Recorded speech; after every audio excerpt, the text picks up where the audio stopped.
Sí, ¿cómo estás, Idalia? Hola, ¿qué Buenas tal? noches. Buenas noches a los colombianos. ¿Cómo le va? Mire, la mayor Muy parte bien. de la oposición venezolana reconoce la gravedad de la situación, la dimensión de la crisis por la que atraviesa el país. Siendo así, ¿por qué es tan difícil mantener una unidad de criterio y por ende de acción? Bueno, eh, hay dos razones fundamentales. Sí. En primer lugar, es el concepto mismo de oposición, que en un sistema democrático es claro, en un sistema como el venezolano no es claro qué es lo que es una oposición o cuál es el rol de fuerzas opositoras, ¿no? Esa es la principal situación. En segundo lugar, temo también que el régimen pueda haber corrompido gran parte de esas fracciones políticas que aparentemente fungirían de opositores. A ver, me explico. En primer lugar, bajo un sistema como el venezolano, que evidentemente es una tiranía, se parte la idea misma de oposición, pues no hay un juego democrático, un juego de alternabilidad. Entonces, lo que hay es personas que piensan en una resistencia para cambiar el modelo y otras personas que quieren, o otras fuerzas políticas que quieren acoplarse a ese sistema y convivir con el sistema. Esas son unas posiciones que son excluyentes en sí mismas, son irreconciliables. Y además, es de pensar pues que las fuerzas políticas que quieren convivir bajo ese esquema obtienen algún tipo de beneficio por ello. Entonces es muy complicado hablar de oposición. Y en una tercera instancia hay algo mucho más grave. Y pienso que hay una pérdida de proyecto de país, de sentido republicano, de las fuerzas políticas, hace sistema de algún modo con el mismo chavismo, porque yo creo que el chavismo ya pasó el propio estatus político chavista y hay un establishment mucho mayor que ha agarrado grandes sectores de la sociedad, ¿no? que lo ha hecho cómplice. Ahora, hay, es decir, dentro de lo... Es difícil hablar de oposición, señala usted, pero digamos que hay sectores representativos, ni siquiera quiero usar esa frase, pero hay cabezas visibles, individualidades o movimientos que están dentro de la oposición. Y digamos que hay otras, como usted señala, que se mueven dentro de esta convivencia absurda para muchos. Sí. Pero en medio de todo Quedó esto... demostrado con el apoyo de Zapatero, ¿no? Perdón, no le escuché. Que esa fracción, esas fuerzas quedaron demostradas y reveladas con el apoyo explícito a Rodríguez Zapatero. Sí, y a su idea de sostener, de volver a un diálogo, de mantener un acercamiento, es decir, tantos intentos después, es como lógico pensar que no da resultado. Es decir, los intentos de diálogo que se han hecho en Venezuela no han llevado sino a que el gobierno gane tiempo, porque nunca Sí. un intento de diálogo concluye en algo sustantivo o sustancial para regresar a la democracia, para la libertad de los presos políticos, para que la oposición tenga garantías en procesos electorales. Bueno, es que eso es lo que te decía, Iraña. En un sistema democrático es claro, uno sabe claramente quién es gobierno y quién es oposición. En un esquema como el chavista uno no sabe quién es gobierno, si hay gobierno realmente, en sentido estricto, y por ello mismo tampoco sabe cuál es la oposición. El esquema es como si fuera agua y aceite que se mezclan y a la vez no se mezclan, pero hacen un solo charco.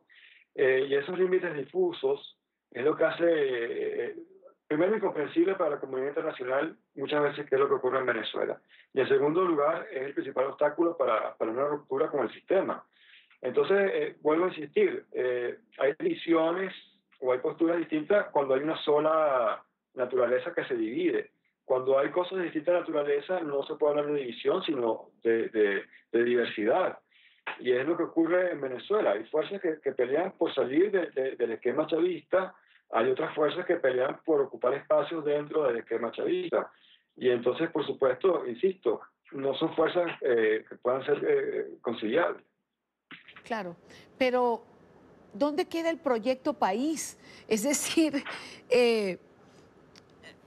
Sí, los factores, digamos, que de alguna manera cotidianamente deciden convivir con esto, de alguna forma acolitan la crisis, es decir, la sustentan de alguna manera, porque demostrado está que mientras siga adelante un gobierno revolucionario, Venezuela no va a salir de la crisis por la que está atravesando, porque muy por el contrario, lo que ha ido es acrecentándose con el paso de los años.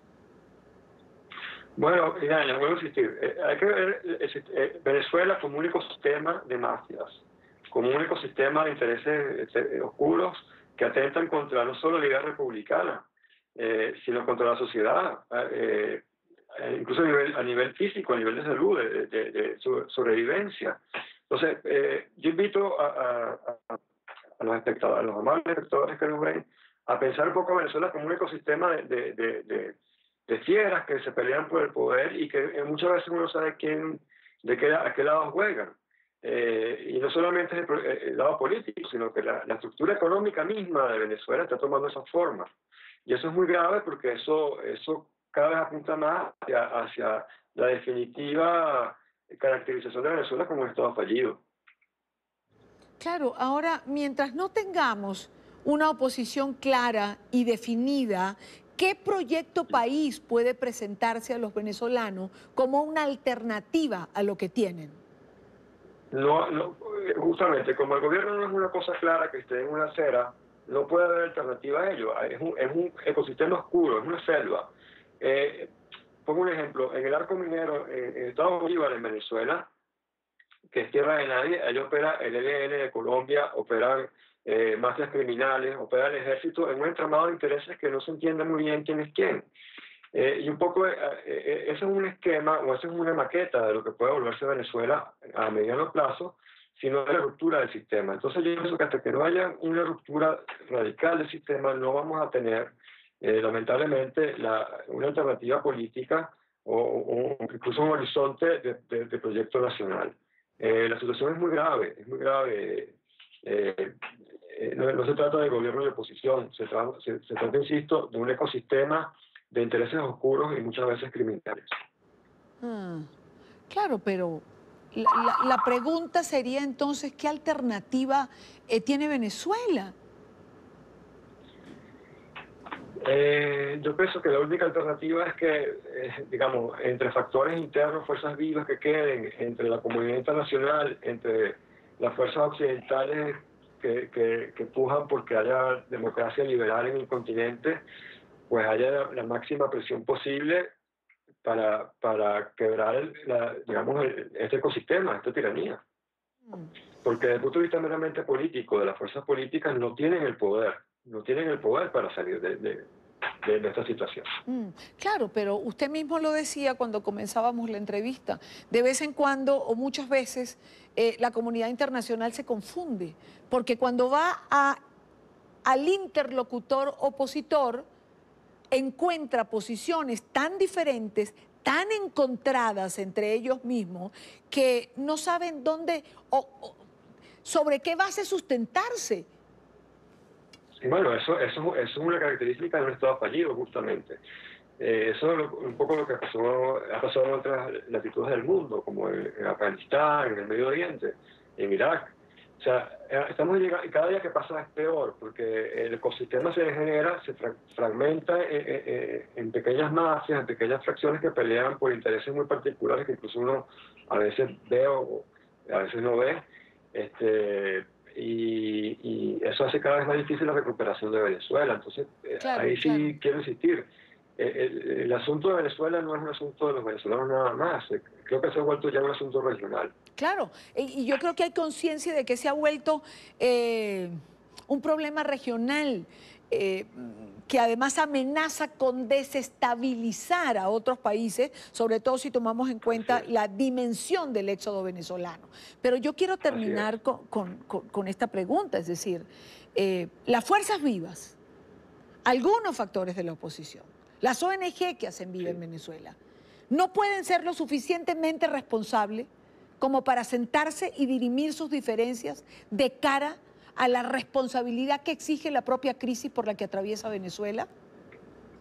Yo lamento decir que no tengo mucha fe en ellos porque las diferencias no son ideológicas o políticas. Creo que las diferencias son intereses económicos, intereses grupales que muchas veces sospecho preferirían que estuviese mantener el sistema tiránico chavista a cambiar de modelo completamente. Entonces soy muy pesimista en que las fuerzas visibles políticas por sí mismas puedan superar esta situación. Quiero dar las gracias a Eric del Búfalo, especialista en filosofía política. Muchísimas gracias, señor del Búfalo, por estar con nosotros. Buena tarde.